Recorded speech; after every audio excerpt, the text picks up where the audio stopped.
Imagine a classroom. You have 60 students and a very thick curriculum. But the challenge is the semester is very short. So here begins the actual race, the race of completing the assignments, midterm examinations, and the final examination. So here comes the key question, whether we are preparing our students for the future or we are preparing them to complete their curriculum. If we are focusing on the first thing, that is to complete the curriculum, then basically we are not building the mindsets, we are building the things that they can fill their vessels.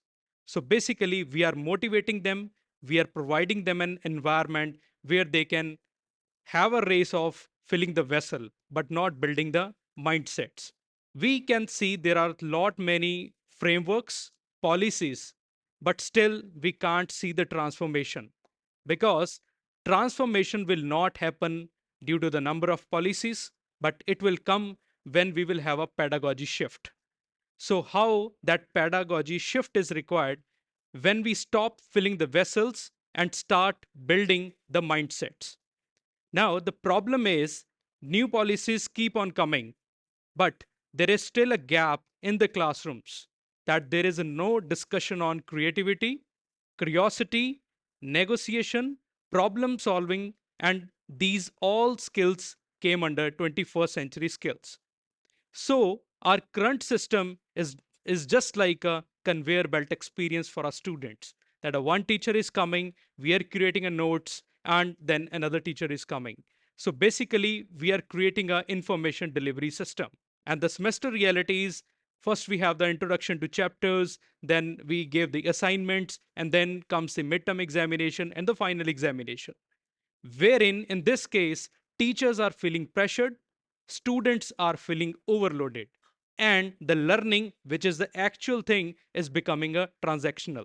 And here is the paradox also, that learning will not come through syllabus completion, but and the capability can't be judged through a memorization skill, because when our students are stepping out from their colleges or universities, the world is asking different questions. Can you solve the problem? Can you think differently?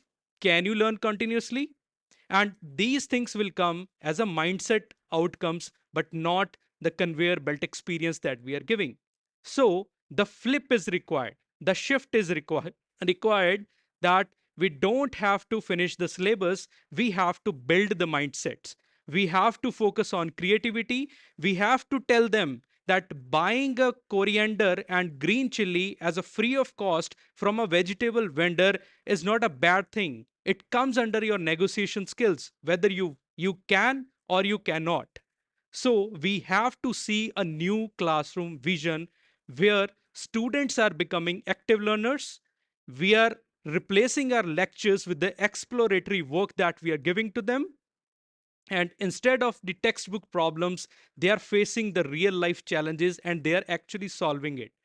Then our learning will become meaningful and engaging. And here comes the role of technology also. Nowadays, there are so many digital platforms available wherein students can go for the audio, video, spoken tutorials. They can do side by side learning. They can actually watch the tutorials and they can practice it. So the role of technology is there. AI is there. They can use all the tools. But the thing is, real spark is not the technology. Real spark is the curiosity. They have the tools, they have the technology, they have all such digital platforms, but curiosity is missing. If curiosity is not there, how they are going to do it? Because when curiosity ignites, the learning will become by choice but not by the compulsion. And it is also considered that when students actually do, they learn better than they simply hear from their teachers. And there is a research backing also that active learning will be having a better understanding. And when they will be doing practice while watching the tutorials or while operating on certain tools, that learning is experiential learning, and that will have a better retention also, because retention is also very important thing.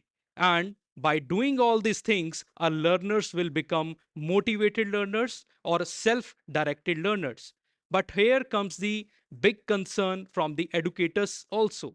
They said that if we started working on these things, then how will we finish the syllabus?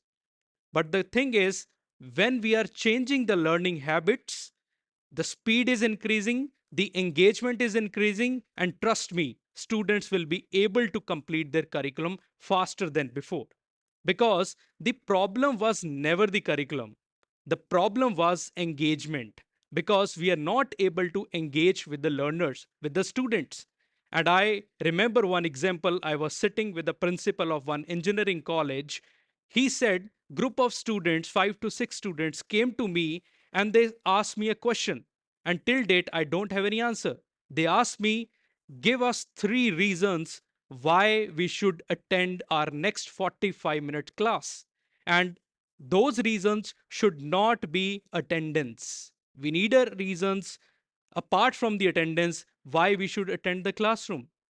Whether there will be a storytelling, we will be working on certain tools, our curiosity will be enhanced, we will be taught about 21st century skills, our growth mindset will be there.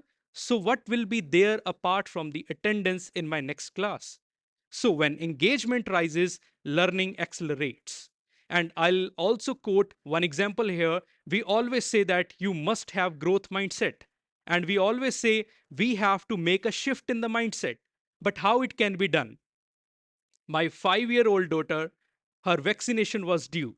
So we asked a simple question: do you want to go for vaccination?